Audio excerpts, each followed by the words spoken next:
Welcome back. And thank you for being along with us even this far. Yep, it's only a few seconds, but I appreciate you, man or woman.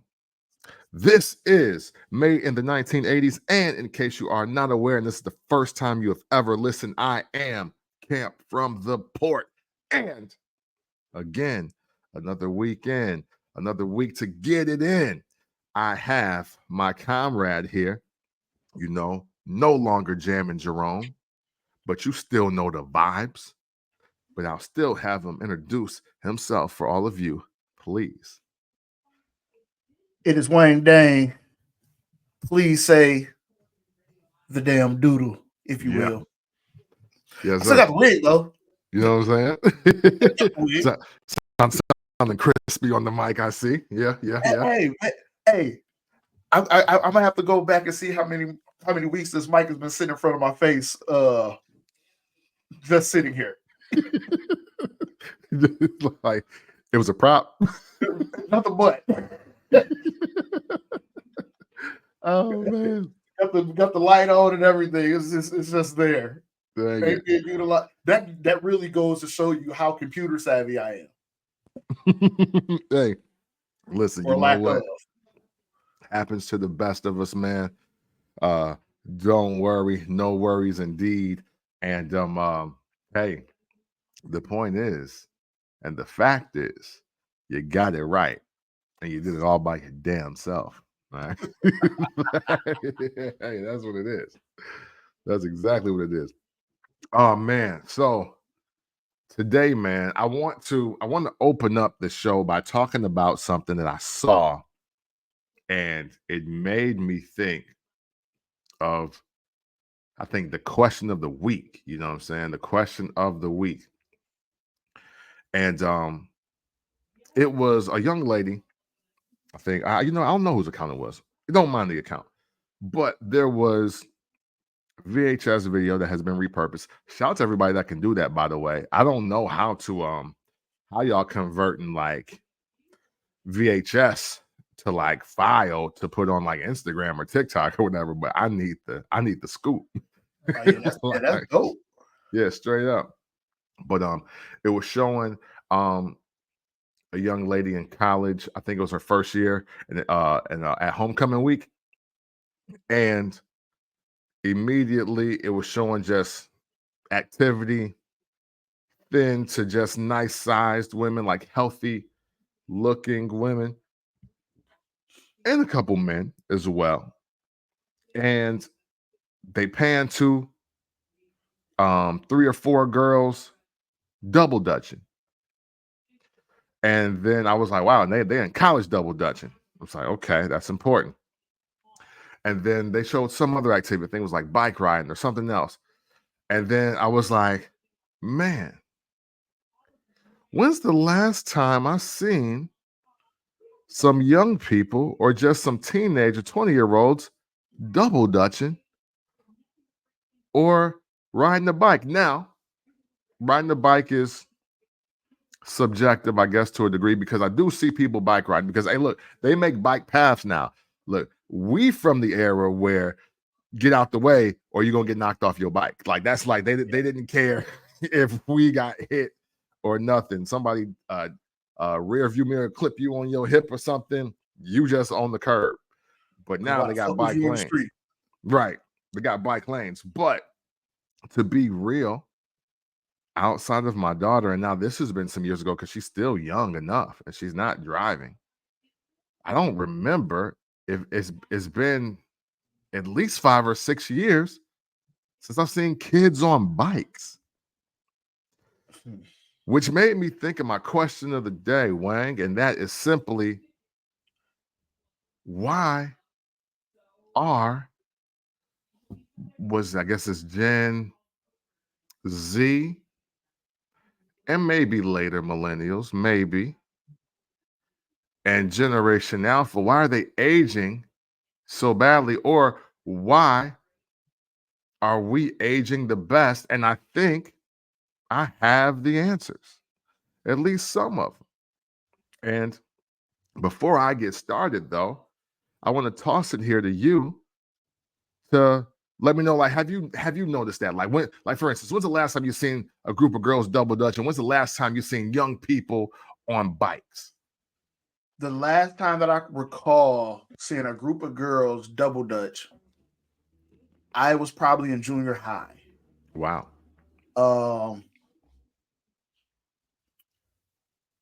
My sister was good friends with a girl named Monique. Oh, I think Monique and her sister Paris, they came up here from Chicago, and they were a part of a double dutch team when they were in Chicago. Okay. So it was very common to walk out of the house and see a group of 10 girls maybe getting busy. Mm-hmm. And Monique and Paris were kind of the highlight because they were the most skilled. Mm-hmm. So skilled, sometimes people that just knew the basics of double dutch would stop and just watch them because they were that fucking good. But of course, these women were, well, except for the little sister, but Monique was older than me. So, of course, you know, age and kids and all of that starts to happen, and people slow down a little bit. And but that's my first thought. I was in junior high. Wow. Maybe ninth grade. Wow. Okay. Okay. Because I do think that it may have ended towards the 90s, but I kind of feel like, for me, the last time I seen it might have been 01, 02, I think.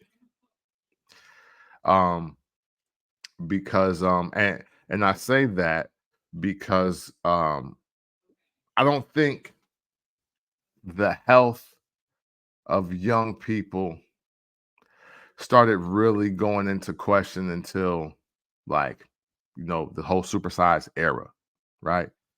Not just supersize me the doc, but you know, you can get supersized at McDonald's, but then you can get king size at Burger King, and then you get biggie size at Wendy's or things of that nature.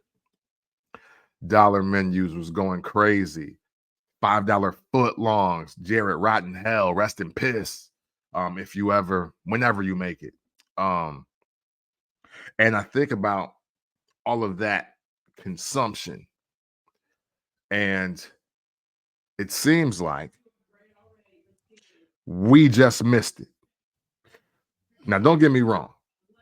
I ain't saying that everybody born in our era and our decade are in the greatest of health.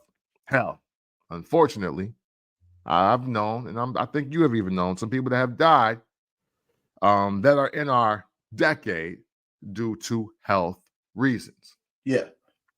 However, especially since Michelle Obama is out of the White House, it doesn't really seem like there's been too many great health initiatives that have taken place since after the Obama administration. And now a lot of these 30-somethings, even as well as these 20-somethings, are looking, I guess, how people expected us to look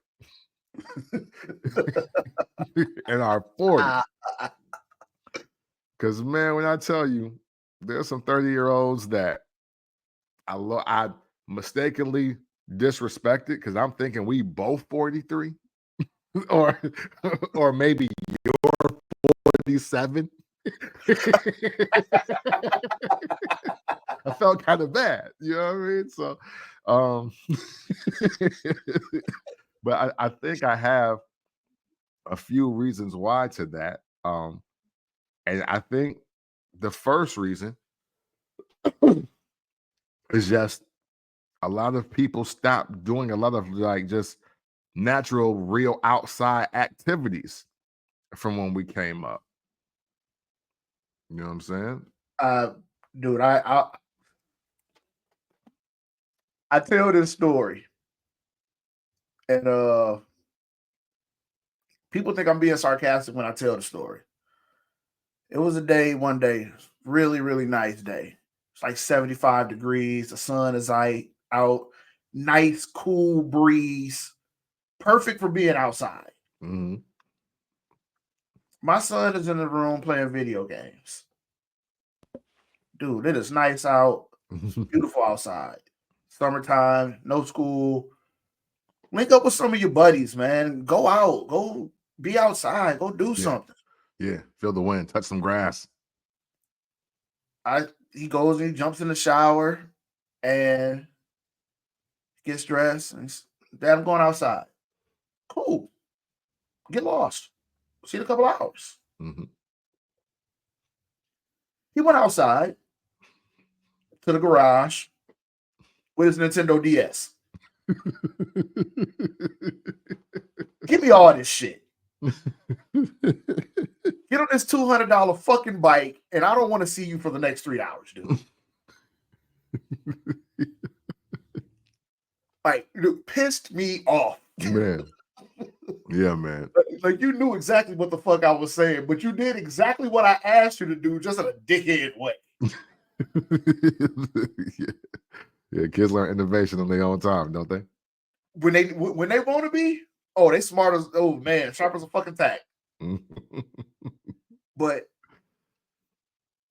I'll blame, you know, I'm real good at holding myself accountable for certain things, or holding our generations accountable for certain things.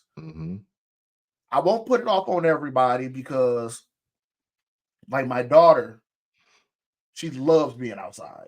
Don't take her tablet, take her TV. She don't give a fuck about none of that shit. Ground her. That's what's going to hurt. She likes to be on the move. I was the same way though. Yeah. But you tell her, oh, you stuck in the house for a month. Oh, you just killed her. Take her cell phone, whatever. Right. Take the tablet, whatever. But these kids were raised by cell phones and tablets. Yeah. Not to get too far ahead, but just to give you more hindsight, I helped a friend coach the freshman basketball team about 2 years ago. All of these kids wanted to play ball. None of them watched basketball. No. You asked them, hey, did you watch the game last night? Nah. We was playing 2K. Oh, we played Call of Duty, Fortnite. So nobody saw the game last night. No. All right, over the weekend, anybody go to the open gym? Anybody do some hooping? No. No interest outside of practice. Yeah. Some of these kids were just naturally good. Don't get me wrong. Yeah. A lot of these kids were ass. Right. Needed hella practice. But it was the fact that outside of the coaches saying, for you to be great, it takes effort. Outside of us. The parents at home aren't pushing it either. Yeah, that's true. So these kids, a lot of these kids don't have that they don't have those parents saying, get out of the house. Yeah. And to be fair, you have some parents that are afraid to let their kids out of the house. Yeah, which that's also that's a painful thing. That's a painful thing. And you know what?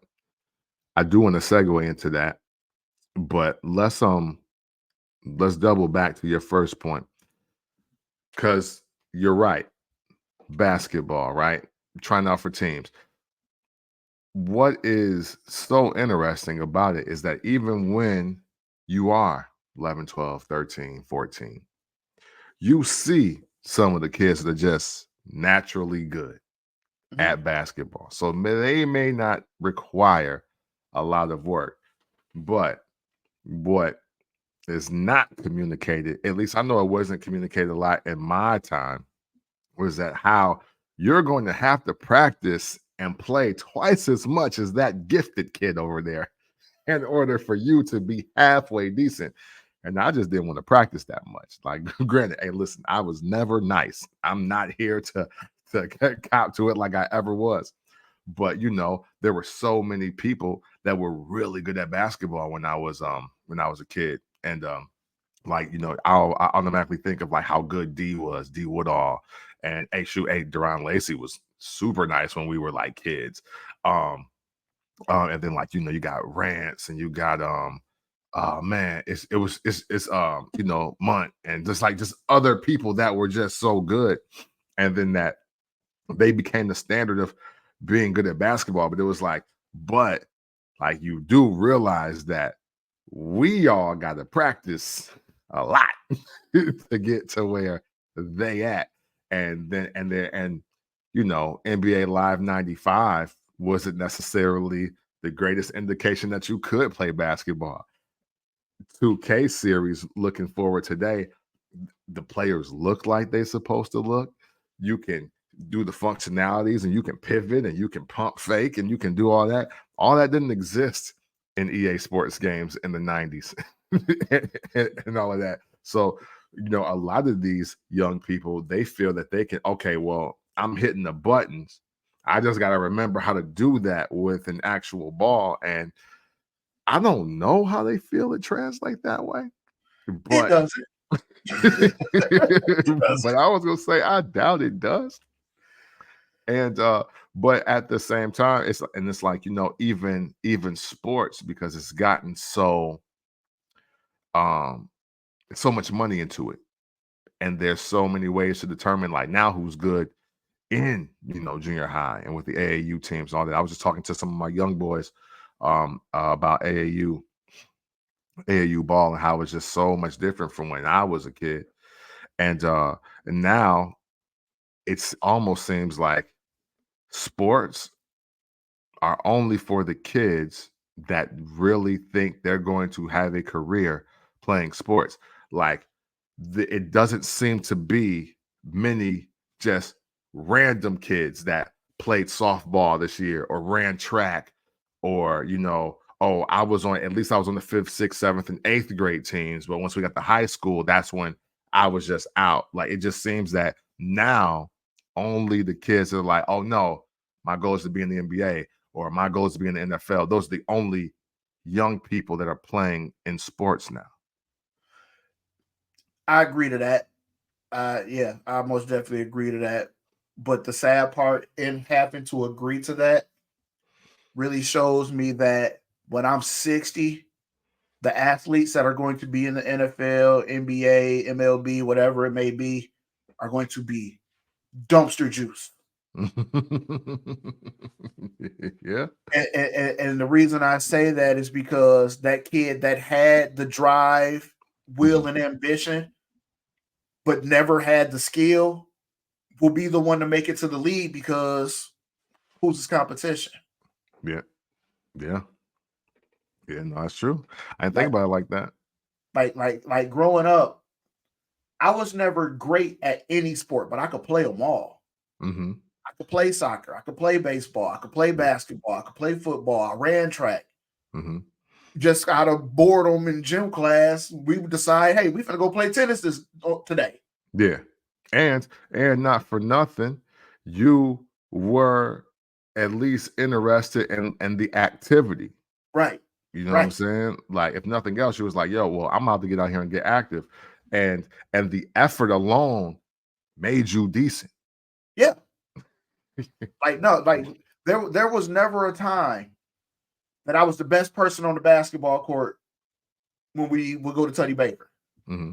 Right. Because like I said, you had your Deron Lacey's, you had your Cheetos, R.I.P. Yes. You had your Big Joes, R.I.P. So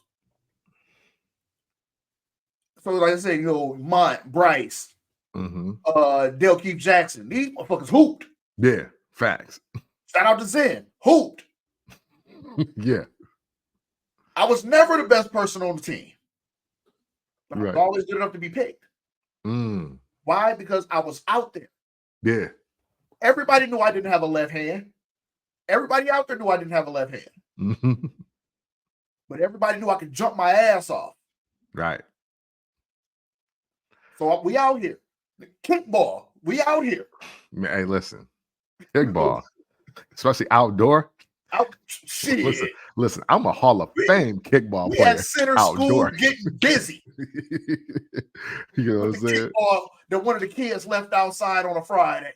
You know what I'm saying? Hey, look, gymnasium, I'm hitting the lights every single time because I'm booting that bitch. But outdoor, I am a Hall of Famer in kickball. I want that to be clear. But yeah, it's like, but like these kids, like, dude, one of the worst things that happened in Freeport, and the reason why I say it because I had to watch it happen to somebody that I love like no one else.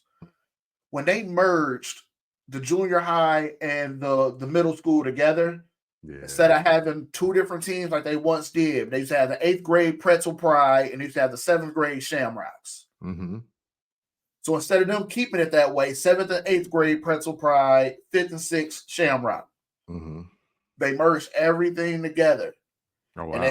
they had the 5th and 6th graders competing for positions with the 7th and 8th graders. Oh. Because my son loved soccer growing up. My son Yeah. was like a 3-time champion in Pee Wee soccer here in Freeport. Nice. Loved soccer. But it deterred the shit out of him when he's looking at these upperclassmen, literally. Yeah. They're outrunning them, they're out kicking them, they're stronger. You know, they're more, they mentally just have more ability. Yeah. To where none of the 5th or 6th graders even made the team. Dang. That deterred the shit out of my son. He never played soccer again. Oh man. Yeah, see, that sucks.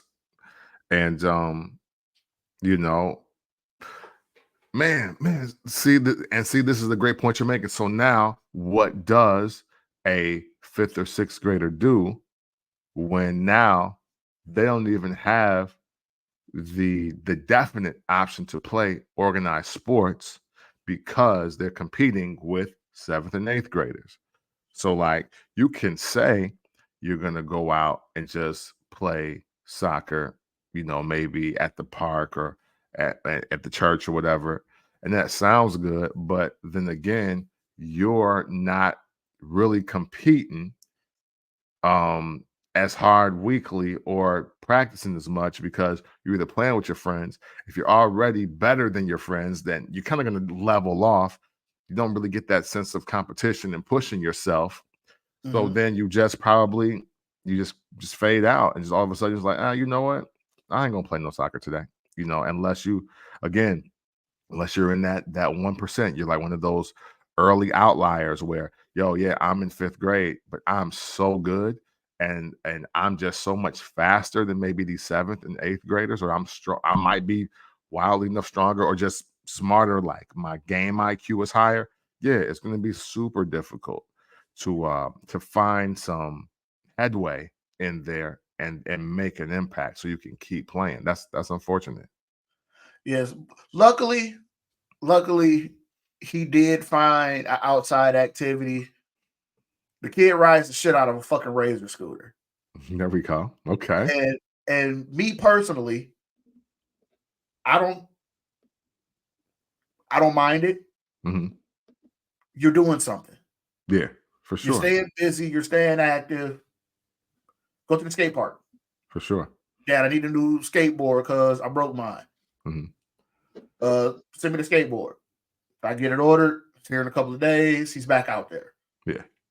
Dad, I need new wheels. Send me the. Because I remember being that kid, waking up at 11 o'clock in the morning on a Saturday, getting my chores done, and then going till 9 o'clock at night. Yeah, Come back to get musty as a bitch.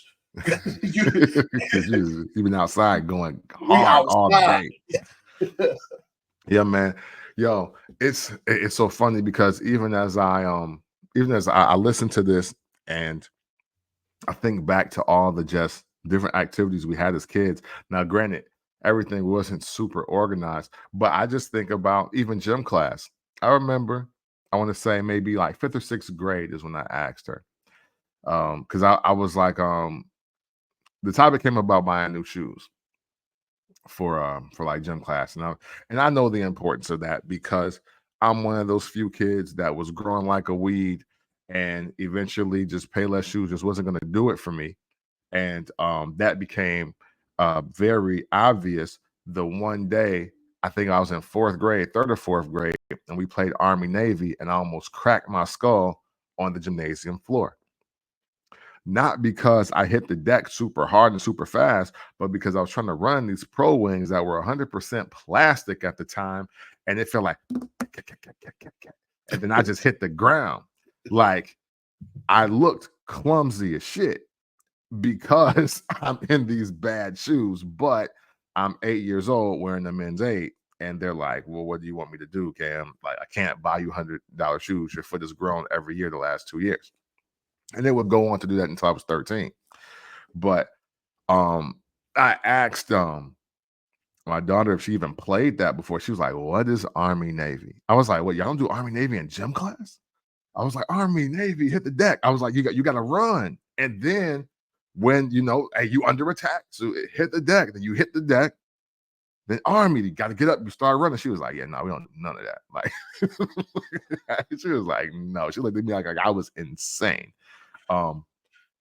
Hockey. I remember, what was it? 7th, another sport that I am a Hall of Famer in, and that is gym hockey with the plastic sticks and the pucks, and you just running around with them. I had a hat trick every time we played in gym class, and I think it was Jaeger. I don't know. So I forgot who the gym teacher was.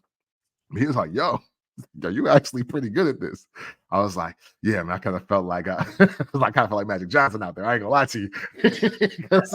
I was in there shuffling and I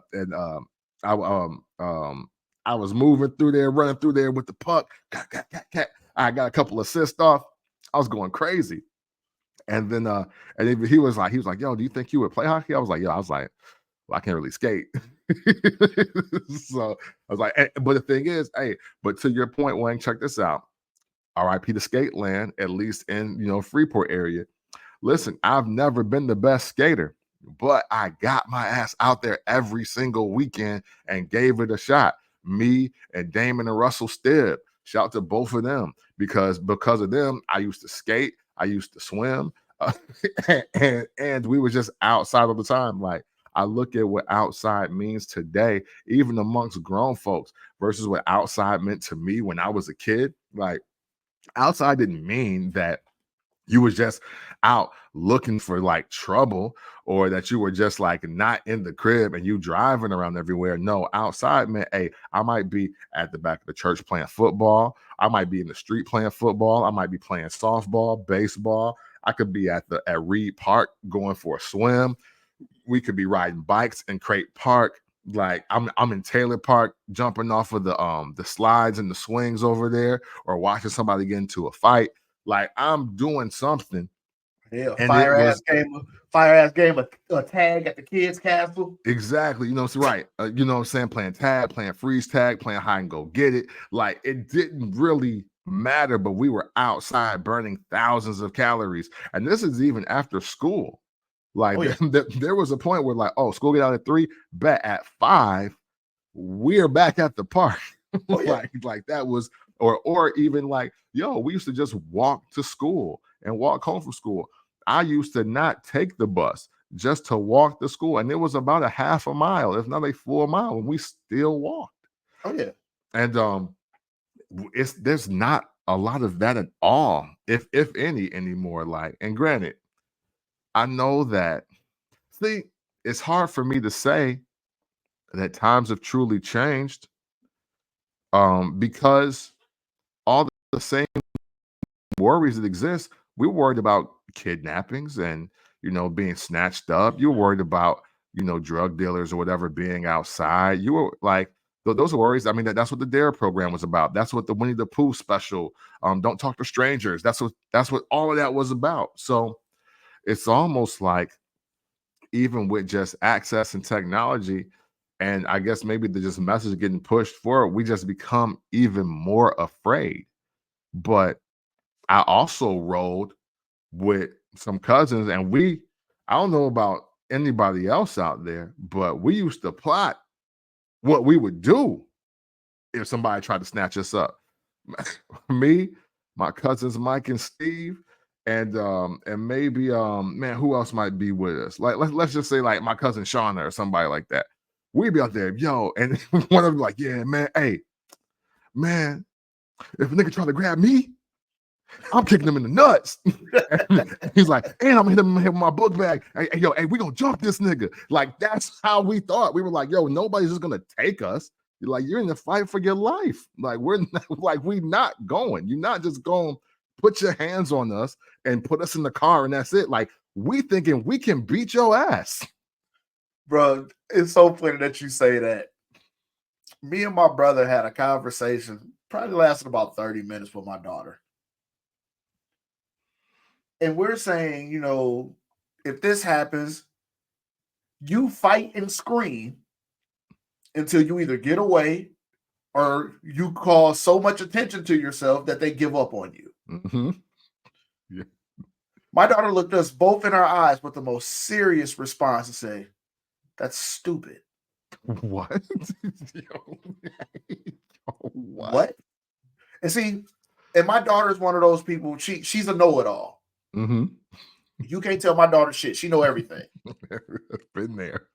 So I'm like, well, boo, then what are you going to do? I'm just going to let them take me and hope that I can get away later. Whoa. Yo, what? No. I'm like, boo, that makes no sense. Yeah. Like, and then like her boyfriend heard her saying it was just like, what? Like every day I like this kid just a little bit more because it's like, yo. But she was so sincere. She I'm just going to let them take me and then I'll just figure out a way to get out later. Yeah, nah. Or you just don't get took. Right, exactly. Like there's nothing to figure out later. Like even to the point where if you don't get took right now. Like even my brother had got to the point he had got so frustrated with her because she's such a know-it-all. He was just like, "Shut up, AJ." He's like, "Look, I don't hear no more of this. You're pissing me off. Just shut up." Yeah, hey, man, listen. Yeah, there was no such thing as fight or flight or flight. It was fight and flight. Yo, we're gonna whoop dude and we're gonna run off. Like that's what it was. There was no like I don't know what it was. And granted, because like look, it ain't like we watched self-defense videos or knew how to get away. Right. We were just like, nah, I'm just not gonna get kidnapped. Like I'm not gonna let somebody do it. You know what I mean? Like that was just it. And we used to walk home from school and it'd be such a big group of us. And tell me if y'all did this too, Wang. Depending on which way we walked, we used to just walk. It's like a group of 5 of us, and we just walk until, at least the last 2 people were on the same block and work together or walk together. You know what I'm saying? Like if it's me, Kevin, Coffee, and like let's just say like Chip and Deontay, like, but we all walking the same way. And like, and Tanya gonna walk the same way. Oh, okay, so bet. So by the time we get all the way down Pleasant, we all together. Like there's like 6 or 7 of us. We've walked to school, but like as we walking back home, we're still all together. So even the aspect of if somebody even did try something, one, it's 2 witnesses and you still getting jumped. Like at worst, it's a 2-on-1. And we don't think we lose it, and we kids.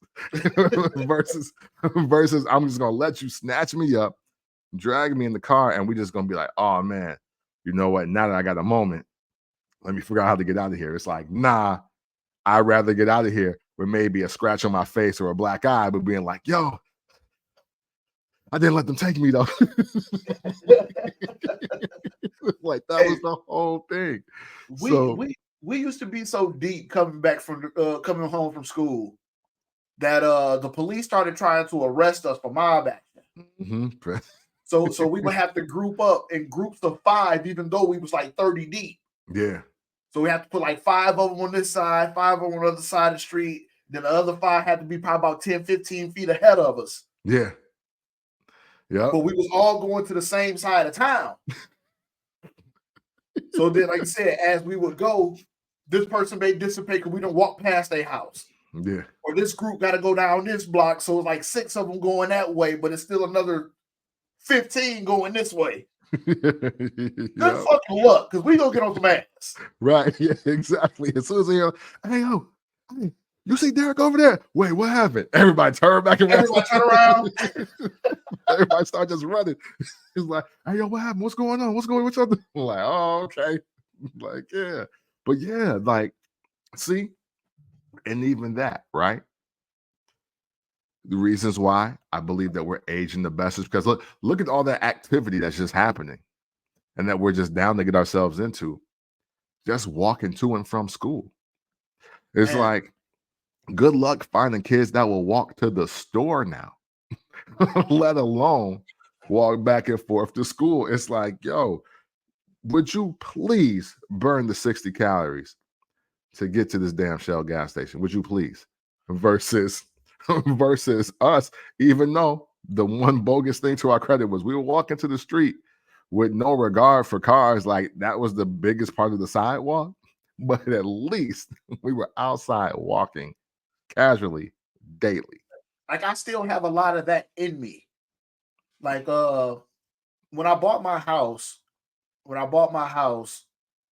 I'm probably a 10, 15, 20 at best walk away from the grocery store.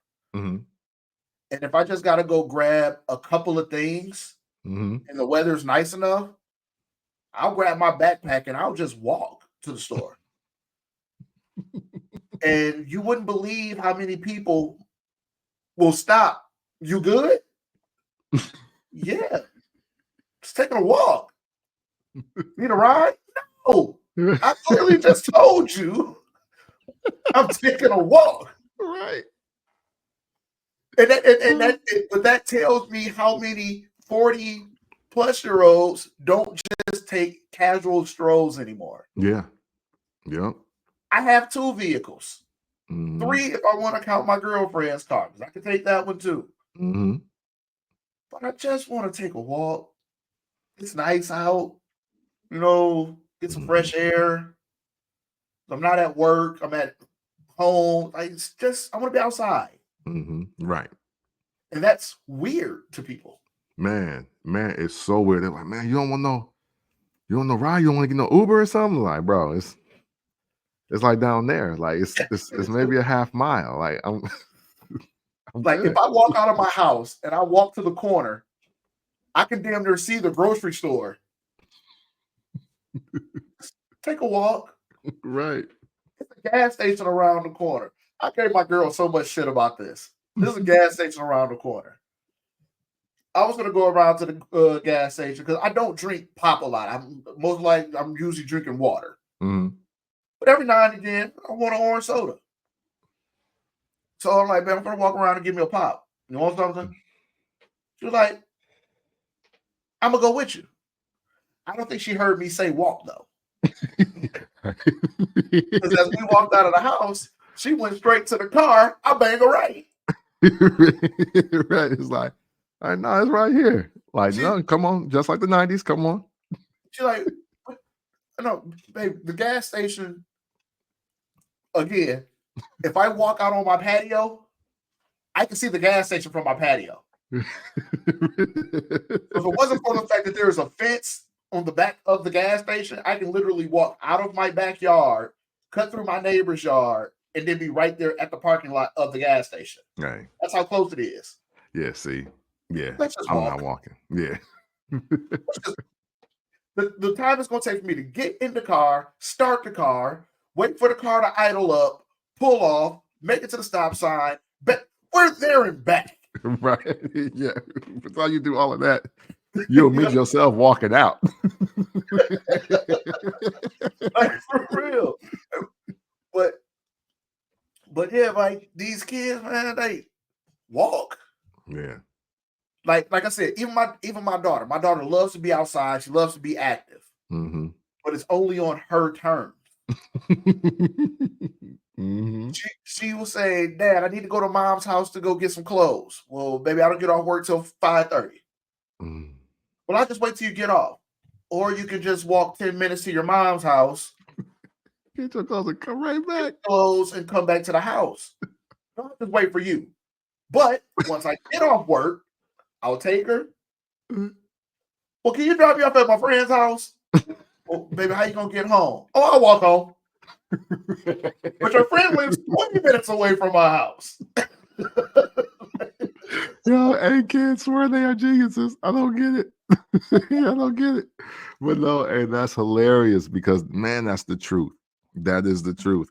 Like everybody, a lot of the young people have just situational effort, like situational activity.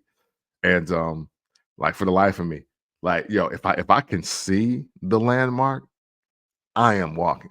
Unless it's like crossing like a 3 or 4 lane highway. Like I'm not doing that because people are Yeah, crazy on that's in crazy. vehicles. Like, and if I don't know if it's like a notable sidewalk, like no, I'm out the Freeway ain't game. even got nothing like that, so I ain't Right, worried. right, exactly. It's like they're just mad 2 lanes. I'm like, all right, bet we got it. So no, so yeah, man. I think just activity, just the act of activity being at an all time low. Because look, even the fat and obese people are fatter and obese than we were back then. Like, you know what I'm saying? Like, you Well, didn't see like 5 300-pound 14-year-olds. It was like 2. this is a double-edged sword Mm-hmm. because I am an advocate for the body positivity movement. Mm-hmm. Do whatever makes you happy. It's Mm-hmm. not for me to tell you what you should or should not do with your life. But Mm-hmm. the double-edged sword is once you get a person to agree with you, now you're justified. And all it takes is one person to agree. Mm-hmm. Like I don't know, I don't know if I told this story to you or not, or told this story on this platform. But when I was locked up with a guy he was solely looking for somebody to just agree with him. If I could just get one person to agree with this fucking heinous action that I want to do, that will justify the fact that now I can follow through with this. And the Mm-hmm. body positivity movement, that's what that did. Mm-hmm. Like to where like you don't get me wrong, you do have some people that have like certain things that are causing them to gain weight or not be able to lose weight at a rapid rate. Mm-hmm. Thyroid problems or whatever it may be. Could be Mm-hmm. stress, and you don't know what you're stressing out about. You just know you're stressed. Well, you don't even realize you're stressing. Mm-hmm. Because stress can work both ways. It causes you to gain weight and lose weight. Exactly. Childhood trauma, maybe something happened to you as a kid and you found a vice in eating. It'd be Mm-hmm. anything. Mm-hmm. But when it became something to praise, Mm-hmm. that's when, like, I can't call the show or what the girl name was, but that was solely her thing. How, lack of better words, fat can I get? Yeah. To where she would just sit around and just be gluttonous, knowing it's like, Yeah. sweetheart, you are killing yourself. Yeah. See. And see, But that was the thing, though. That was yeah, her thing. yeah, see, and that's not body positivity. So here's my thought on body positivity, because I know some people that may be hearing this episode whenever they hear it and they know me, they know the kind of things I say and the kind of jokes I have off camera and off mic. They might think I'm against body positivity, but oh no, I am not. I would like more clarity and more definition on what body positivity actually means. Because see, some people think that body positivity is only being skinny or only being thin, and every thin person is not healthy. Right. So that's not true. Body positivity is being your healthiest. And we are all, yes, and we all are structured differently. Some people are just bigger, taller, shorter, wider than others. However, that don't mean that you are healthy just because of that. So no, body positivity ain't being like, oh, let's just respect this obese person. It's like, But this obese person is one cheeseburger away from a triple Mhm. bypass. That ain't positive. Like, having high blood pressure and hypertension is not body positivity. Like, that is like that's a detriment to your life. If you have health issues in your 30s, if you have a health issue at 28 and 25, if I mean, and and we're gonna get to this, if you have cancers in your teens, 20s, and 30s, that's not good. That's not body positive. You need to do things that will start the internal for your body and work its way outward, because that is true body positivity. Even if everybody was on an amazing health initiative and they did everything that they were supposed to do, it would still be 300-pound people. It would still be 250-pound women. It would, all of that would still exist. But you know what? They would look a lot healthier, from their hair to their skin to their curves, like to the way their weight is distributed. Like, you're not supposed to have a certain amount of flesh hanging off of your body, even at certain weights. The funniest but realest thing that was ever done from a content piece was Kev on stage saying he couldn't believe that him and The Rock were the exact same weight. Yeah. So, so, so right there. So right there, how is Kev on stage and The Rock, who is 6'5", 265 pounds, how are y'all the exact same weight, but it looked like that on both of y'all? That's that, and that is the difference between body positivity. Like and good and poor health choices is right there. It's right in your face. It's not necessarily about the number on the scale. It's literally about the presentation of the body that you have. Now, if you're fine with it, then cool. But just understand that at the But same time, you're not that healthy. but that's what the body positivity movement turned into. Mm-hmm. It literally turned into plus size people being being content. Mm-hmm. It's long. It's like, okay, me and my brother used to work out together like faithfully. Mm-hmm. We don't so much anymore because jobs and stuff like that. For sure.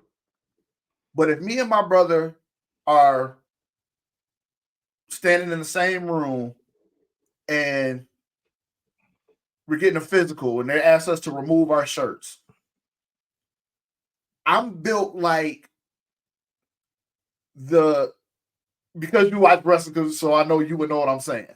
Mm-hmm. In a tag team duo, my brother is the more lean member, Mm-hmm. and I'm the more brolic one. Right. He's gonna do all the swift, creative, flippy shit, and I'm just gonna dump you on your shit. So y'all like the Heart Foundation. There you go. There you go. You know, so like me and him, we would be more like literally, he would be Brett and I would be British Bulldog. And the world would look at me now and say that I'm not in shape. Right. Because I don't look like an Abercrombie model. Right. And see, and that's wrong. You know, and I'm probably in better shape than everybody that's looking at me. Yes. But because I don't look a certain criteria, like you wouldn't believe how many people walk past me and be like, "You got fat." Okay. I was like, well, I mean, yes, I'm bigger than I was in 10th grade, but that should happen to a degree. Like, okay, now when I power bomb your boyfriend, then right. Then what can you do?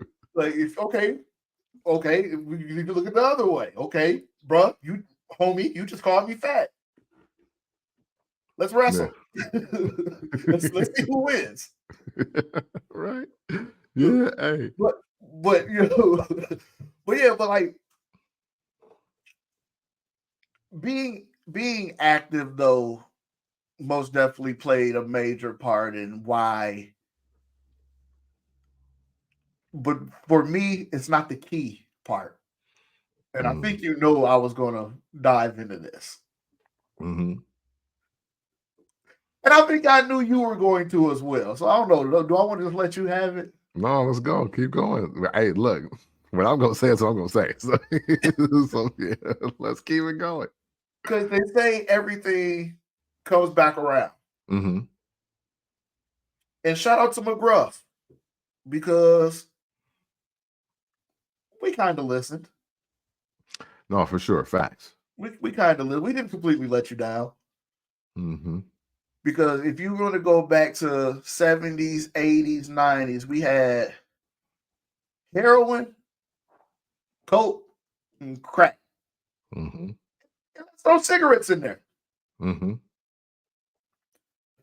It was almost not a soul that didn't smoke cigarettes. Mm-hmm. It was the cool thing to do.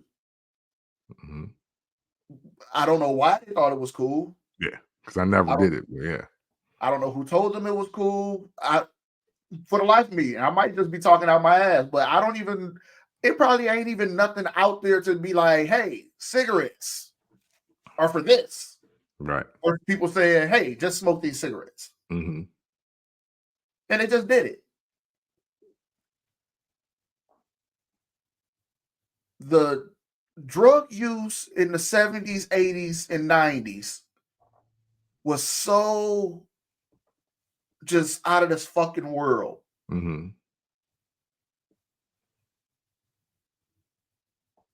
And now we're cycling back into that. It's just different drugs. Yeah. Oh yeah. You know what? Hey, actually, no. You know, I want to say this. I don't think it's a cycle back. I think it's just it's more of like a reinvention and a rebrand. I'll never forget this because sometimes you gotta talk to just some older people. I'm sorry, not just old people. I don't want to say it like that disrespectfully, but you gotta talk to some older people about drugs and how it gets introduced and how like it kind of like just happens. Like cigarettes were marketed to be like cool. You know, you got James Dean's cigarette. You know, Marilyn Monroe had cigarettes, and it's like, oh, bet. You know what I'm saying? Like it was kind of associated with like rebels or wealthy or just like, oh, bad chicks like dudes that smoke cigarettes. So I can kind of see, or like the baddest chicks on the planet are smoking cigarettes. So I kind of got that. You know, and then you got, you know, like Colt 45, Billy D. Williams, you know, he pulling up, he got the slick back, he in the 3-piece suit, pinstripes, he about to take your bitch. So, oh, I need a Colt 45 if I'm gonna get on these hoes. So now all of that existed. But then at the same time, we grew up in a time where we didn't know it, but cocaine was a recreational drug and everybody was casually using it like drinking beer.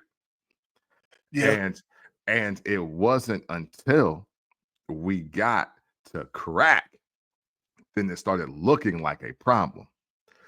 For the most part, one in like every 10 people did heroin. It would like the heroin people were like a small collective that did it by themselves and nobody else really knew about it. And but you were shamed though. You were called a junkie, you were called a dope fiend, you were called a crackhead. Like that's what we grew up hearing. And you know, my mom would be like, yo, don't be no dope fiend. Or, oh, he a crackhead. Or like, look, he got on that shit and ain't been the same. It's so sad. Like that was the thing. So me personally, I was like, oh, I'm never doing drugs. Like, I don't want to be called names. I don't want to be strung out and looking stupid and crazy. Like those kind of things were like, oh man, you wild. And then don't get psychedelic and out of the way. Like, don't sniff glue. Oh, you are the old R word that I'm not supposed to say anymore. Like, that was like, yo, only the Riris do glue and like take acid. Like everything about McGruff and the Dare program, but even just the way my mom is one of the greatest roasters of all time. I know y'all don't know that, but let my mom just start telling you how she feels about anything or anybody, and you will think twice about how much you want to do it. Like like the reality I grew up with. So I never wanted to be called any kind of names because I know my mom ain't gonna spare me. So if my mama ain't gonna spare me, what will the world say about me if they happen to get a hold of this information about these vices I'm on? And versus now where it's like, yo, I'm just doing me. I'm doing me. If I wanna snort cocaine, just let me do me. Get out my life, get out my way. And it's like, bro, what happened to us loving our friends enough that we tell them like, yo, why don't you stop doing coke though? This is stupid. Because we were able to do that. Like I said, one of the things that we benefited from is we got to see what crack did to people. Yeah. And once you got to see what it did to people, nobody wanted to smoke crack. Yeah, for sure. Yeah, smoking crack. I've never seen anybody that was like, oh no, we on the crack train. Like that's the one drug I will say that everybody's like, nah, not But that one. I still know people doing coke to this day. I don't know nobody definitely smoking crack and is like cool with it. But the thing, when you really look back on it, if you take coke out of it, crack was the lighter drug once you start incorporating meth and heroin. Yeah, I was gonna say yeah, and perk 30s, like come on, like right, you know that like crack that was the lighter drug because right now your perk 30, goddamn it, ain't nothing but a crack rock. Yeah, shoot, yeah, hey, that's no, it's extra strength heroin. That's heroin. Yeah, it's literally, so it's like us getting to see what the lighter end of a heavier drug would do to you made us say, ain't no perks. Right. Ain't no meth. Ain't no heroin. Yeah, right. Exactly. You smoke too much weed, we'll get on your ass. Hey, right. Hey, this is very important. Remember that, man, you a weed head. You a weed hype. All you do is smoke weed. Like that was yeah. Dope mouth. Yeah. Like, yo, that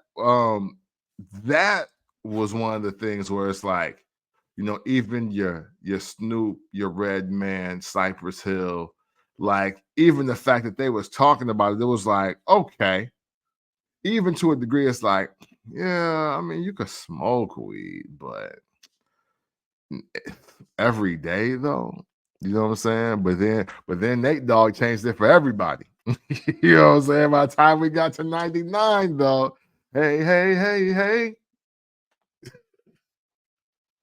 Smoke weed every day. And now everybody is like, you know what? Maybe it's not so bad. But then you got to get older and realize that, yeah, true, Snoop may smoke every day. Or, you know, Be Real may smoke every day. But these are productive millionaires who don't smoke every day and just sit on the crib and sit on the couch at the crib and watch Beavis and Butthead. No, they smoking, but yet they're going to the studio. They're creating songs. They're creating merch. They're working on album covers. They on tour. Like they are using this as a branding mechanism where you're just wasting your time. That's the difference. Well, like I said, we know Snoop does what Snoop does. We know Be Real does what Be Real does. But Future had a lot of you motherfuckers out here drinking this bullshit and he wasn't touching it. Man, listen. See? 50 Cent as well. Oh, yeah. He would talk it. Yeah. 50 Cent, I don't smoke. I don't drink. I don't do any of that shit. Yeah. But if you want to believe that I do, and you're going to let a belief send you, feel free. Yeah. Yeah. Hey, speaking of 50 Cent, I seen a reason for that. They were asking him, he was like, yeah, you know, you got the brand deal with like, you know, F and vodka at one time, and now you're doing the cognac. She was like, but you don't drink. He was like, yeah. He was like, she was like, why is that? He was like, well, when I sold crack, I never smoked it. I was like, Huh. That like that makes sense. I was like, he's like, yeah, he's like, you know, it was like, he said, but when you a hustler, you hustle. Like that's Rule like, number one: don't get high on your own supply. yeah. So it totally made perfect It sense to made me. look. As an ex-drug dealer, I have to promote the fact that I have these drugs, Mm-hmm. and I have to find a way to convince you to shop with me. Mm-hmm. But there was never a point in time to be like, "This the best dope I done smoked this week." So It's like, oh, that's how you know. Ooh, well, how you let know me you're get better than 20. him? I smoked some last night. No, that was never a conversation that was had. Right. Yeah. It's not. I was like, yo, I was like, yeah. He was like, yeah. Like my job is hustler, not drug user. Like not drinker. I'm not a drinker. I'm a hustler. I'm like, oh, huh. Yeah, got me. Got me there. He's 100% right. I got I got to a point where I was afraid because of the numbers they was hitting people with for selling crack. Mm, So I'm like, they slapping people on the wrist for weed. So I got rid of all the crack. mm. I invested in the marijuana. Hey. Right. Hey. And I still can't tell you. Mm, I used to have mm, my hustle was I had to convince you based off of smell and color. mm, Because I don't know what it smoked like. mm. Smoke. So when I went into it, I had to give it a good once over under some good You know what I'm lighting. saying? Like, check the specs on this here, Chief. Okay, I like the way those smell. I like the way those look. So that was my selling point. Mm-hmm. I can't tell. I personally cannot tell you what it's going to do for you, but I had gained a really good eye for it. Yeah. I know what I like to smell when I bust the bag open, and I know what I want to look at when I bust the bag open. Yeah. Hey, listen, I'm not a weed smoker. and that right there is another reason why we we being 80s babies, 80 to 89, I'm just counting us all, why we are aging year for year, bar for bar, pound for pound. You know what I'm saying? Birthday for birthday, why we're aging better because yes, a lot of things were cultivated in our time. However, we didn't. I think we had a better control on consumption, a better control on consumption or lack thereof. Like, because again, I like what you're saying here. And again, I am not going to say that nobody from the 80s, born in the 80s, made in the 1980s. I'm not going to say anybody never did drugs or drank. I'm not going to say that at all.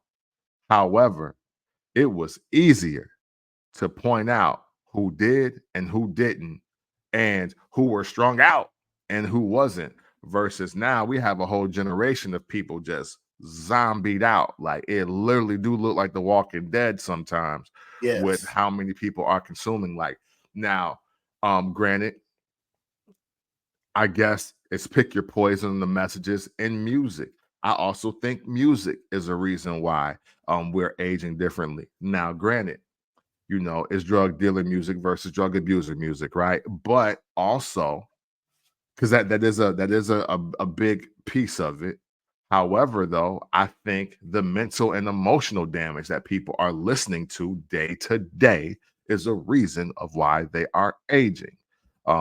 Like if you, in my mind, because I'm not a scientist or a psychologist or anything like that, but in my mind, Wayne, if I was sitting here every day and I'm turning on, you know, the TV or I'm turning on my phone, opening Apple Music, opening Tidal, Spotify, and every day I'm registering pain and I'm registering depression and oh, I want to give up. Oh, this bitch did me dirty. Oh, niggas is haters. Oh, they tried to set me up. I think I'm being watched. I think I'm being followed. I think somebody trying to kill me. If I was listening to that every Ooh, day, I could see an extra 15 years being put on my face.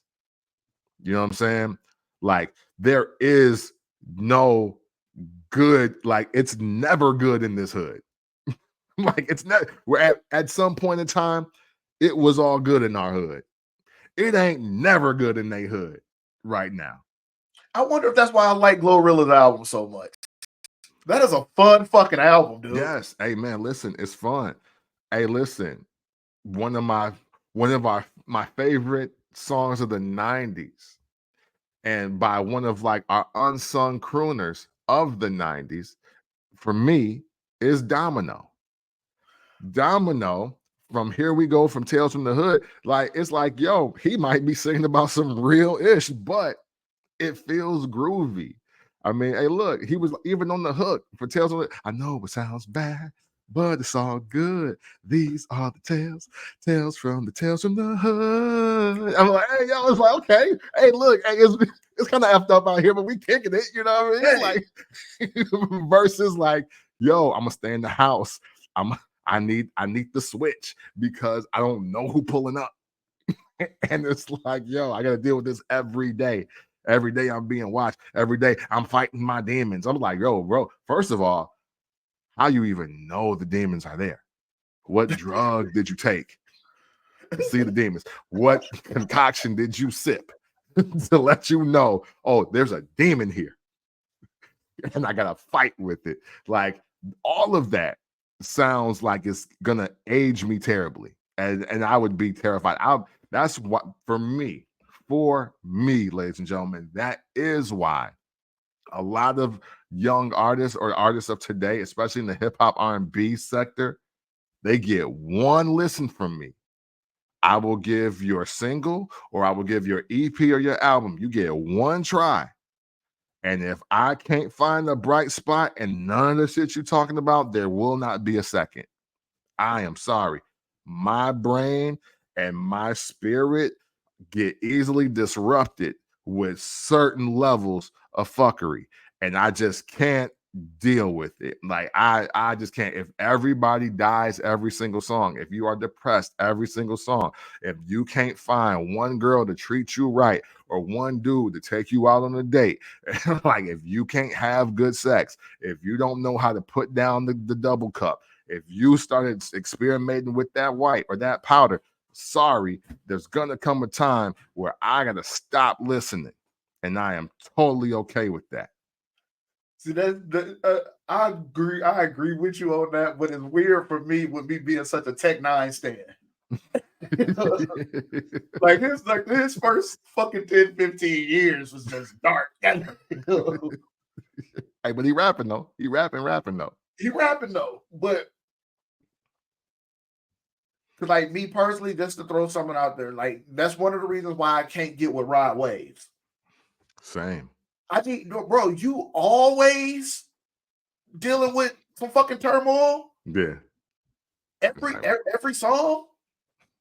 It's like you're like, bro, like did you ever get a coupon before? Like did you ever get $3 off your favorite sandwich? Like did anything positive ever happen to you? Dude, that's one of the reasons I cannot get with Rod Waves. It's like, bro, you're not going to tell me that nothing's good has never happened to you. Yeah, man. It's I can't deal with that. Like some people, man, people love him though. Like he's doing arenas at this point. And I just don't get it. I don't I also, again, this is way beyond the Meg stuff. I couldn't get into Tory Lane's music. And I thought we were closer in age than we are. But it's like, dog, every single album is about how you can't seem to get women to respect you. So now you low-key hate them. That's how I interpret the music. Because I don't never subscribe to that. Oh, like I'm not into the whole dirty Mac and taking dudes girl music like that. That's why I don't really mess with Joe Thomas like that. But like but yeah, some of the songs I was listening to, I was like, it kind of sound like he want to kill her. Like or like because like he's upset that like she is, turning down his advances to him. Like it's almost like it's not a cry for help, but it's like on some like spiteful, angry stuff with it. No, I know. I felt the same way about Lane's after his first album. I Mm. like the first album. Can't think of what the fuck's called though. But after that, Yeah, and not to take nothing away from his ability, you know, to make music because yeah, he was very fucking talented. yeah. It's Hey, just like, matter of fact, I'm on board. He's actually nice as far as like rapping goes. oh Like yeah, I enjoy his raps way more than his R&B music. oh His yeah, R&B music is absolutely never for me.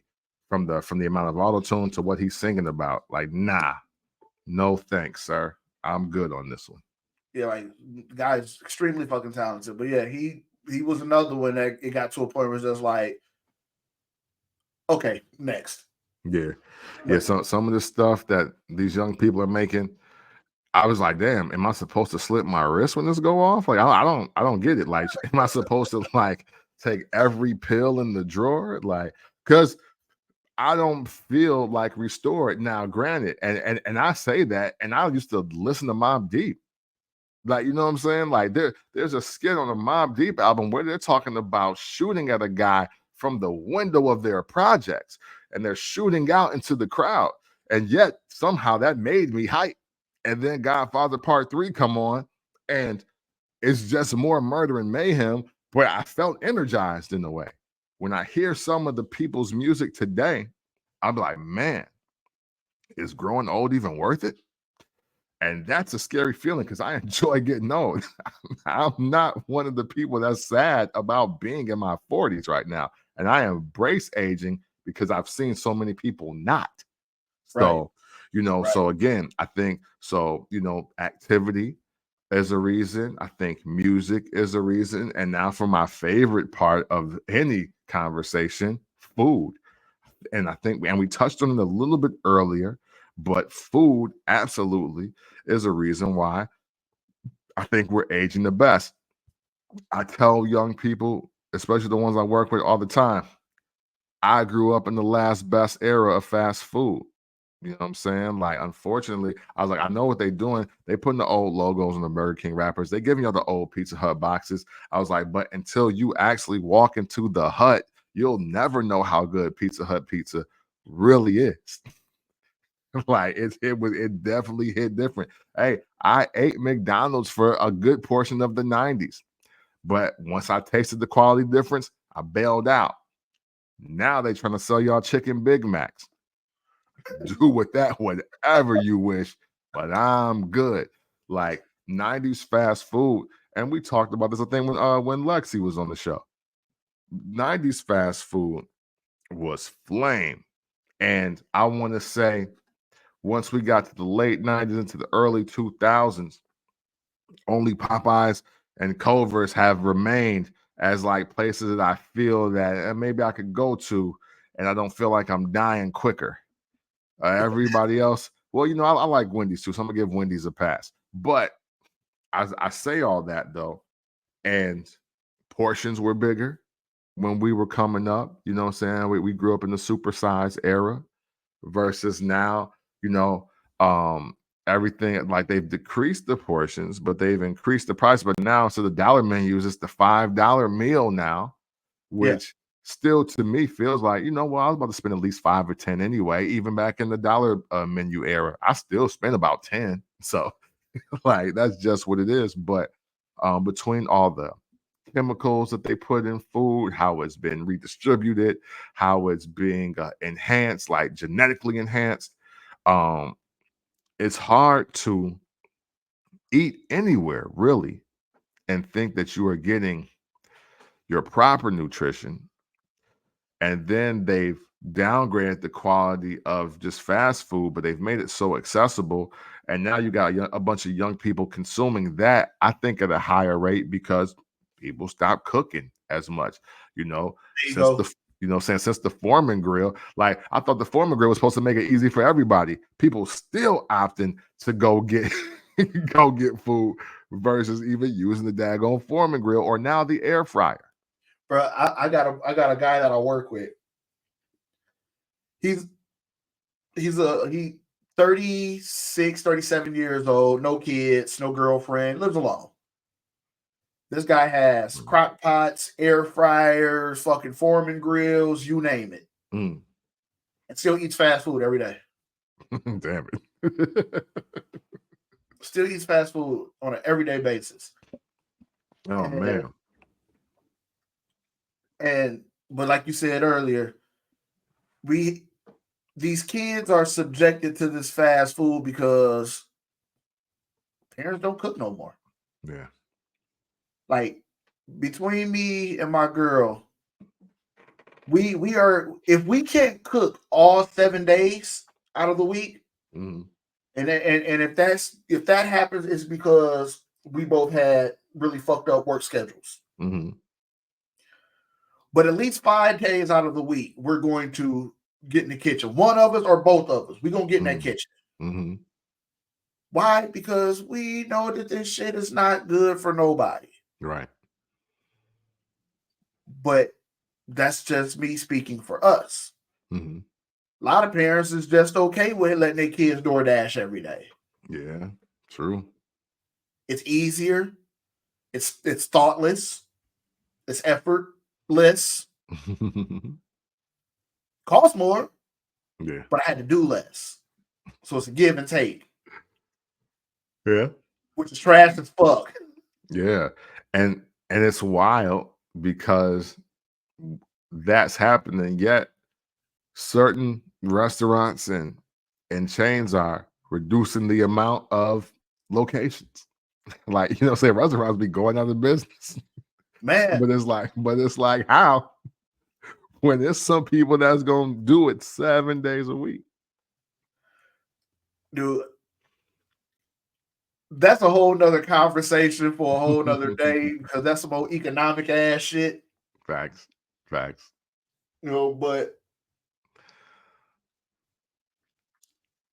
like I said, remember I told you Burger King used to be my go-to spot. That was my go-to burger. Mm-hmm.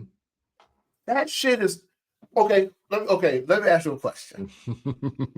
Let's go. I feel like once I hit a certain age, I was able to taste the artificialness in food. Oh, facts. Versus when I was a kid, because if I'm not mistaken, they say your palate changes every 4 or 5 years or something like that. Mm-hmm. Like as a kid, I hated the taste of sharp cheddar cheese. Okay. As an adult, I would just cut slices of sharp cheddar cheese and just bang that shit. Fucking great. Okay, so in using that, did we get to an age where it's just like, as a kid, oh my God, Burger King, Taco Bell, McDonald's, shit is delicious. Mm-hmm. We hear our kids say it, and we're just like, ugh. Hey, listen. What? Listen, I don't know. I don't know about me, but my taste palate has to be 20 years older than me. It has to be. Because the timeline in which I stopped eating certain foods is probably crazy. A lot of people do not believe me, but I literally stopped drinking milk at like 9, like 8 or 9. Like, as I look at all these reports about how bad milk is and how it really doesn't do a body good and all this, and I was like, I kind of felt like this in 3rd grade. And when Lincoln Douglas was only serving milk as the only option, and you had chocolate or white, that was it. And I was like, well, I'm just gonna go to the water fountain then, because I don't want to drink this. Like, this makes me feel bad. This tastes nasty. Like, my mouth tastes filmy. I don't like milk. So off the rip, I stopped drinking milk at 8 or 9. I want to say by the time I was 13 or 14, get Kraft singles the F out of here. I was never eating a Kraft single again. I've never, well, no, until I was again 7, 8, 9. I stopped eating ketchup, stopped eating mustard. I don't ever eat mayo. Don't eat relish. I like, there's a lot of this stuff. And the thing is, people would ask me, I'm like, well, it smells like vinegar. man, it's ketchup. I'm like, no, it's not. Like, I taste vinegar when I taste this. The only artificial flavor thing that I let rock was like crush. So crushed strawberry, crushed orange, crushed grape. I'd bang that out. But everything else, I could taste everything else in it, but what they say I'm supposed to taste. So for me, a lot of this is like garbage. It was complete trash, and I never wanted to have it again. I made my cousin Thelma so mad. We out at Bumpers in Mississippi because I said I wanted a bacon cheeseburger, and I'm a child. I wasn't about to tell her, what my order was, but I could have swore I did say, look, hey, look, I want a cheeseburger, but just like cheese and bacon on it. And my mom know this, but she wasn't with me. So she brought this burger back, and I seen all this white stuff on the inside, and it was like lettuce hanging off of it and like mayo. I was like, I'm sorry, I don't want this. I was like, I just won't eat. And they were like, I was like, well, can I have my fries? Because that's all I'm eating. Man, she was hot. And I was like, but I couldn't help it. I was like, look, I just don't eat this. I didn't even see the burger. Like I didn't see the meat on the burger. There was so much bullshit on. Yeah, it was so much BS around it. Like so I was like, look, I just can't. And my cousin Courtney feel me because he don't even get cheese on his burgers. But I just was like, look, bacon, cheese, mushrooms, and now if you give me American cheese, I'm going to assume you think I'm a peasant. I'm going to get upset. I'm going to ask you to make something else. You can use cheddar. You can use Swiss. You can use Asiago, anything else. I pay for the upcharge on my Baconator for Asiago cheese. I do not eat American cheese. American cheese is trash. Yo, you know what I'm saying? Super trash. So now, fast forward, these are all the things I'm not eating from 6 to 16 and beyond. So now I really don't eat it because look, Taco Bell don't even smell like food from 2 blocks away. No. McDonald's, like, it's too many just reports about how, yeah, you're really eating science projects at this point. Like there's only a handful of, I think they said there's only a handful of actual fast food places that are passing like the FDA like world test or whatever. And like only Culver's is on that list. Yeah. So, and not for nothing, I've been privileged enough to leave the country and try food other places, and you do taste the difference. You literally taste the difference. Like snapper in Costa Rica or in Belize, it does taste different from, that restaurant in Illinois.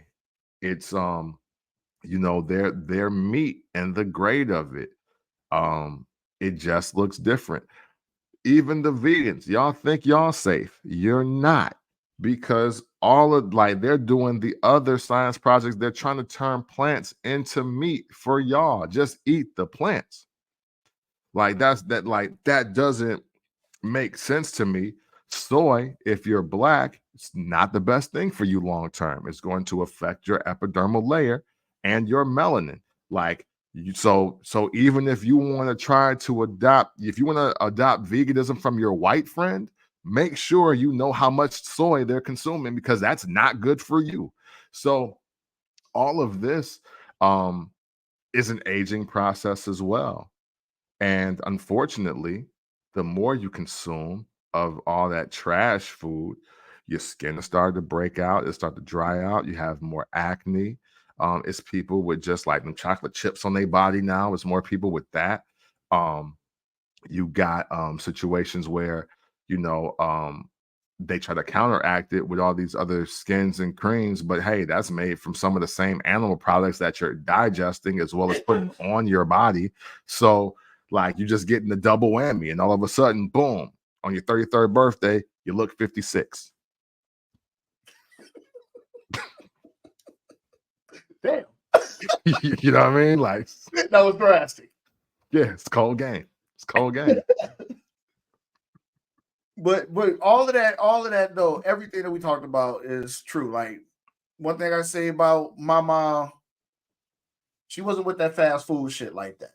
Good. Then, especially when her and my stepfather were together, nah, you don't get in this kitchen and we finna eat some home food.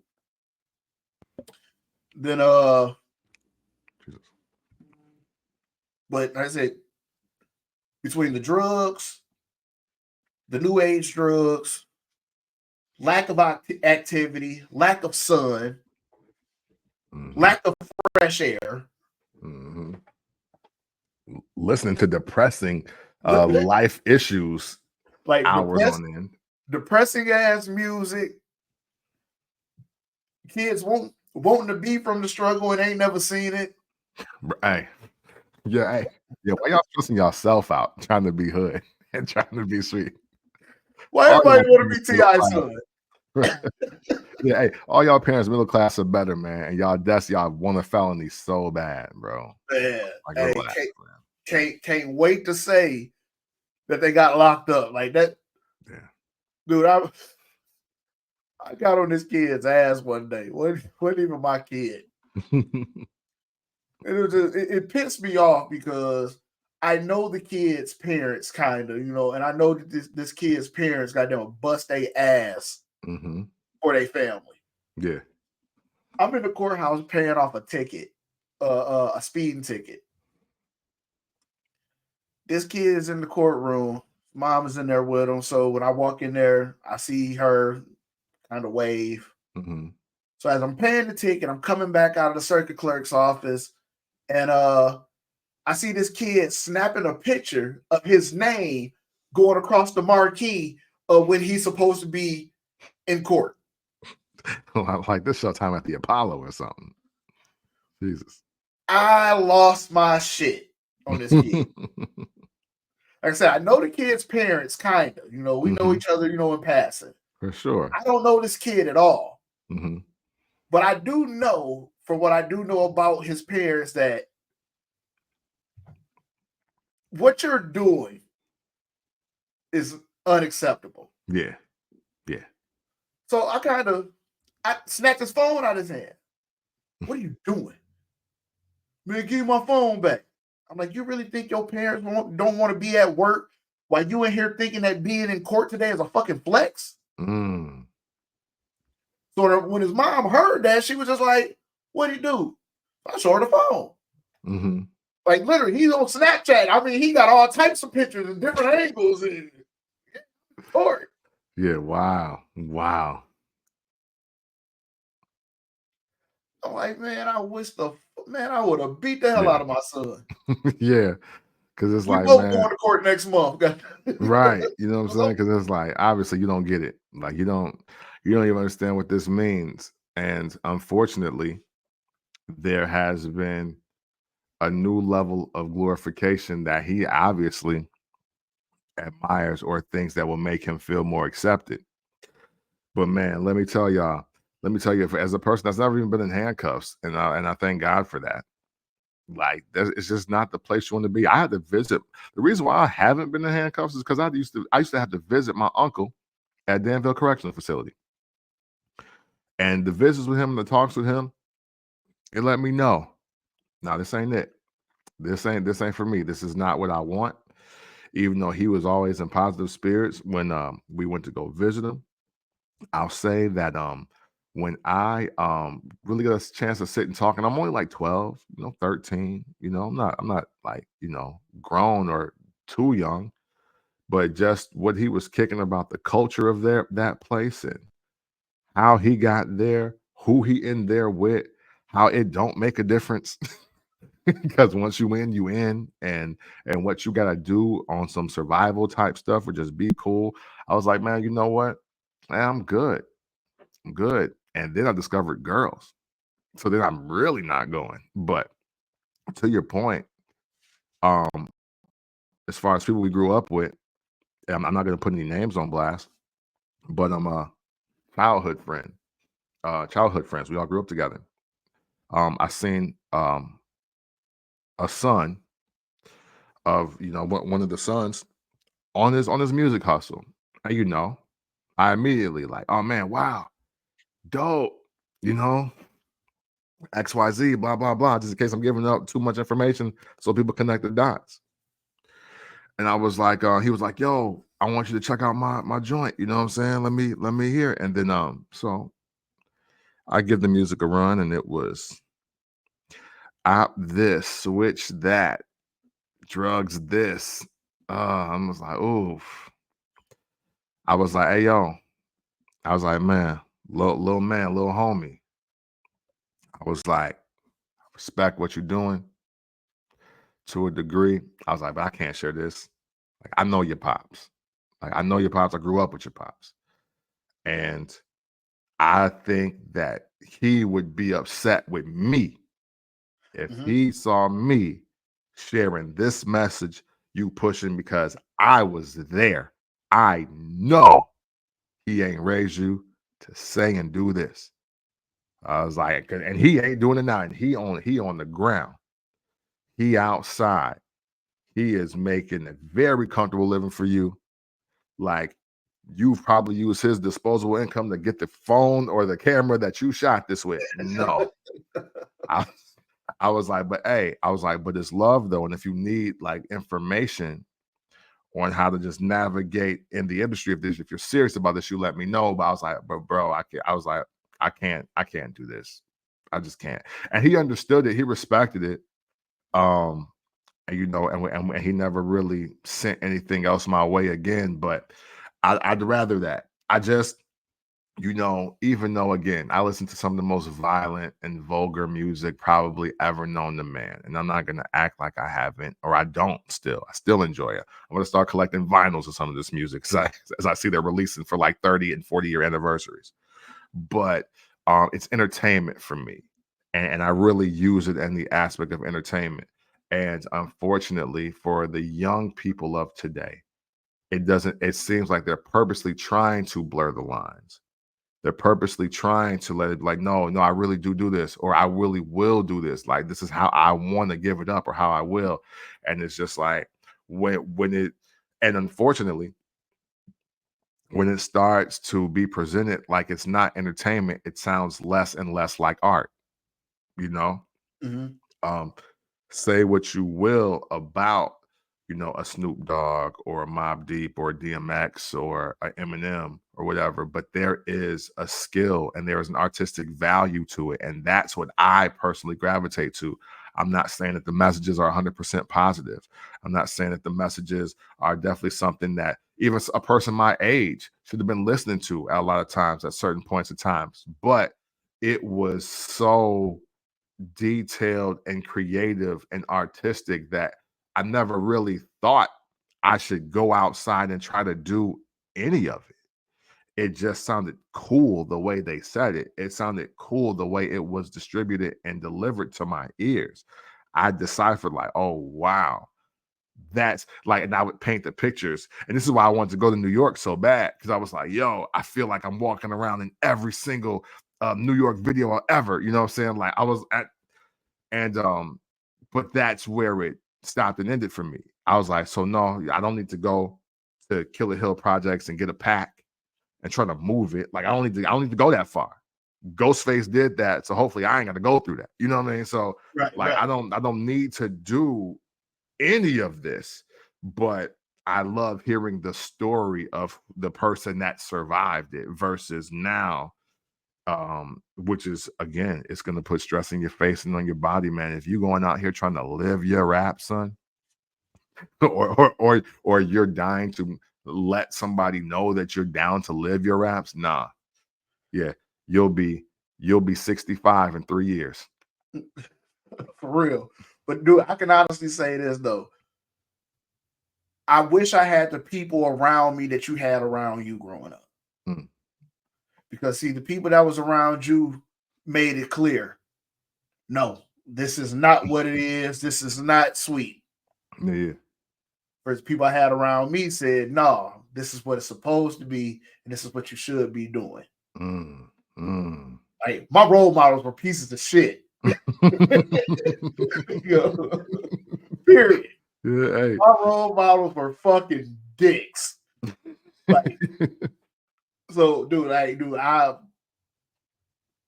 wish I had the people around me that you had around you, because I was always one of those people where, not all the time, but majority of the time, if you told me, if somebody that I loved and respected told me that why this would be a bad idea, for the most part, I would listen. But my idol was like, nah, we supposed to be out here doing this. That's what we're supposed to be doing. We supposed to get these money. We supposed to sell this crap. We supposed to sell this weed. We supposed to steal on everybody that disrespect you. So that's what I did. Yeah. Yeah. Hey, it's and you know what? Even with that though, eventually discernment kicks in. Eventually, you just wanting something better for yourself kicks in and it takes over, because eventually, and here's what I want to close with personally.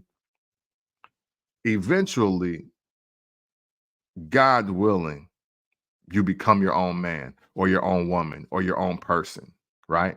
Right. And in the midst of doing that, all of a sudden now, whether it's the peanut gallery, the people that you calling your best friends, or even your mentors, the people you idolize, your role models, eventually you have consumed so much information and you have done so many things, and you've had the opportunity to bring it back full circle and be like, you know what? But at the end of the day, I want to be this. And in the aspect of that moment, we just hope that, oh, so now it's going to push me this way. Because don't get me wrong, there are some people, and this is the blessing for your story in particular. There are some people that had the same situation as you and the same piss poor OGs and mentors, but they said, well, you know what? I just need to triple down in this path, and that's going to really set it up for me. You know what I'm saying? Versus it's like, you know what? This just don't feel like the right thing to do. And the thing is, no matter what it was for you, whether it was having children, whether it was your mother in the conversations, or your father, or even if it's just an opportunity for a job, whatever it is, some people still get those moments and be like, yeah, but streets can't wait. I'll be right back. So even with that, you let your personal discernment hit you, and you were like, you know what, I'm done listening to everybody. Now this is who I am. This is who I'm choosing to be.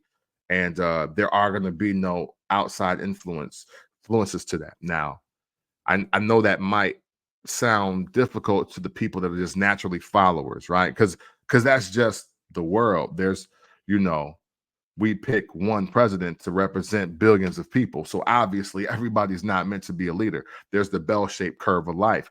There are the 10% that are destined to lead, the middle of people that think they can lead, but they can't get organized, and the people that just want to follow in general. Like, that's how I look at life. So, there is always going to be a certain amount of people that just by nature, they just built to follow. However, I think even within that, being your own person as you follow is still important. Yeah. Mm-hmm. Well, like I said, the way I look at it now, going to be 41.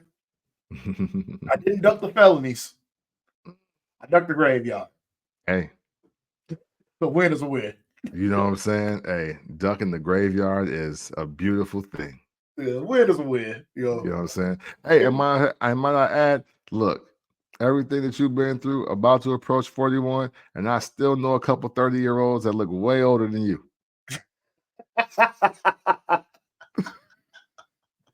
So hey, look. So on that note, we can close up shop. Hey, thank y'all for tuning in. And you know what? Hey, listen, but on a semi-serious note, because we do care about you 20-somethings and 30-somethings out there that look older than us. You know what I'm saying? I'm 43, by the way. I don't think I said it during the show, but if you're on YouTube, I know you can see my face. I'm outside. But hey, take care of yourselves and your consumption. Watch the things that you consume, both mentally, emotionally, physically, with food, what you put on your body. I'm so glad that seemingly the surgery wave is over. A lot of y'all were trying to fix y'all problems by taking your 60 pounds of fat and putting it in your thighs and your ass, and it didn't quite work out for you. You know, a lot of you have done certain augmentations and enhancements. You've taken this pill or that drug or this shot, and you look like an ant. You have different situations with your body, and now even your mental and emotional health, because you just didn't want to go outside and walk to the store. You didn't want to accept that, you know what, this body positivity wave is cool until the person telling you that it's okay to be fat lost 30 pounds. And now you're alone. You know what I'm saying? Like It happens a lot. we're gonna do a show on that one day. like this ain't brand new, and not even Monique invented it. So we'll talk about that later though. But sincerely though, listen, man, the one thing that you don't want to be out here doing is aging like milk or juice from concentrate. So please take care of yourselves, man. Do the best thing for your body and your mind every single day. You'll be glad you did. Um, I don't want to get too heavy. I just thought of something, but we'll save it for another show. Hey, we appreciate y'all checking it out. Made in the 1980s. And just know that always and consensually, it's love.